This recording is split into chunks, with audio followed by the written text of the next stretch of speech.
কিছু কিছু মানুষ আছেন যাদের জীবন আবর্তিত হয় কেরিয়ারকে কেন্দ্র করে। অভিনেতা অভিনেত্রীরাও তাদের ব্যতিক্রম নন।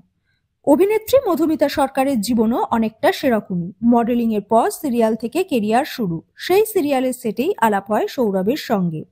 খুব তাড়াতাড়ি বিয়ের সিদ্ধান্ত নেয় সৌরভ এবং মধুমিতা। ধুমধাম করে নয়, রেজিস্ট্রি ম্যারেজ সেরে নিজেদের মধ্যে বিয়ে করেন তারা। কয়েক বছর সম্পর্কে থাকার পর হঠাৎই শোনা যায় বিচ্ছেদ হয়ে যায় তাদের। যদিও বিয়ের সময় দুজনের বয়সই খুব কম ছিল। কিছুদিন সিঙ্গেল লাইফ কাটানোর পর আবারও সম্পর্কে জড়ান ছোটবেলার বন্ধুর সঙ্গে।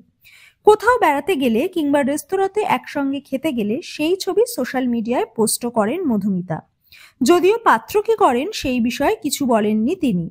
তবে অভিনয় জগতের কেউ নন। এক সাক্ষাৎকারে তিনি বলেন, ছোটবেলার বন্ধু হলেও তখন খুব বেশি কথা হতো না। বছর কয়েক আগে আবার কথা বলা শুরু হয়।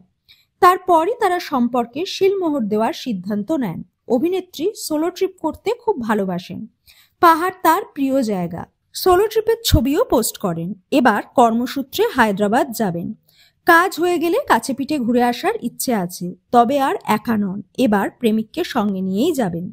বিয়ের সিদ্ধান্তও নেওয়া হয়ে গেছে তাদের। পরের বছর শীতেই ছোটবেলার বন্ধুর সঙ্গে মালাবদল করবেন কুসুমদোলা খ্যাত অভিনেত্রী। ছোট পর্দা থেকে বিরতি নিয়ে বড় পর্দা এবং ওয়েব সিরিজে অভিনয় করছেন। ফেলু বকশিতে তাকে দেখা যাবে আরজের চরিত্রে। তিনি বলেন, আরজে পেশাটাই খুব চ্যালেঞ্জিং। কণ্ঠস্বর দিয়ে মানুষকে এনগেজ করে রাখতে হয় অনেকক্ষণ। কেউ কাউকে না চিনলেও না দেখতে পেলেও কথার জাদুতে আটকে থাকেন শ্রোতারা। খুব ভালো কথা বলেন আরজেরা।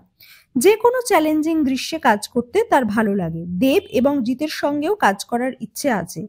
তবে যদি চরিত্রগুলো মানানসই হয় তবেই তার কাছে প্রস্তাব যাবে। আপাতত অতি ব্যস্ত সময় অতিবাহিত করছে মধুমিতা সরকার।